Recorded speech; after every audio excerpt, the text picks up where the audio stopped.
Narito pang mga pwedeng pasyalan ngayong tag-init. Ang ilan, abot kaya, habang ang ilan, libre. Kung saan-saan yan, alamin po sa report na ito. Walang duda, pagdating ng tag-init, ang pinakamainam na panahon para mamasyal at gumala. Yan ay kung busog ang iyong bulsa. Paano naman kaya ang mga medyo kinakapos sa budget? May masayang bakasyon pa kayang naghihintay sa kanila? Sabi ng mga kabataang Ilocano sa Luna, La Union, para-paraan lang yan. Paborito nilang tambayan ang Ucalong Falls. Walang cottages, pero sapat ang lili mula sa naglalakihang puno. Presko at malinis pa ang tubig. Higit sa lahat, libre. Masarap maligo dito. Malamig. Malamig? Oo. Eh, palagi kayong naliligo dyan? Kung minsan kung walang pasok. Ang mga type namang ma-experience ang white sand pero walang pang Boracay, pwedeng mag-enjoy sa Salumagi Island sa Cabugao, Ilocos Sur. Mistulang tumaob na bangka ang isla, pero di ito patataob sa ganda. Pasok na pasok sa surfing. Pati sa picture taking. At basta may 400 ka sa bulsa, pwede nang malibot ang buong isla. May round trip pamasahe ka pa sa bangka. Kung medyo mabigat pa rin yan sa bulsa, sa Banggi, Ilocos Norte na lang pumunta.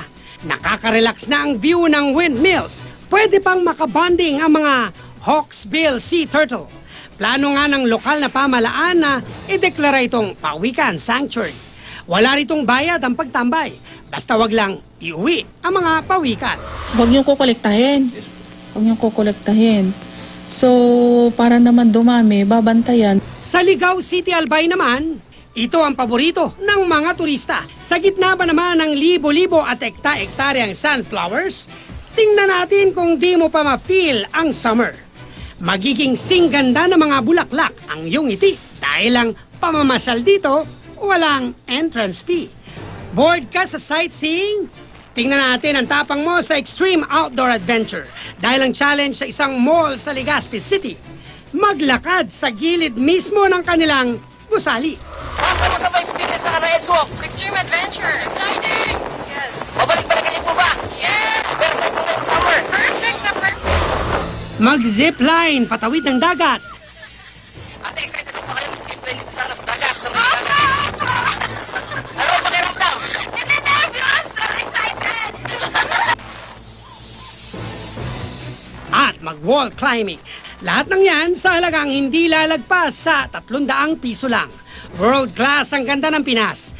Kaya kahit saang sulok ka maligaw, di ka mauubusan ng gimmick sa Tagaraw.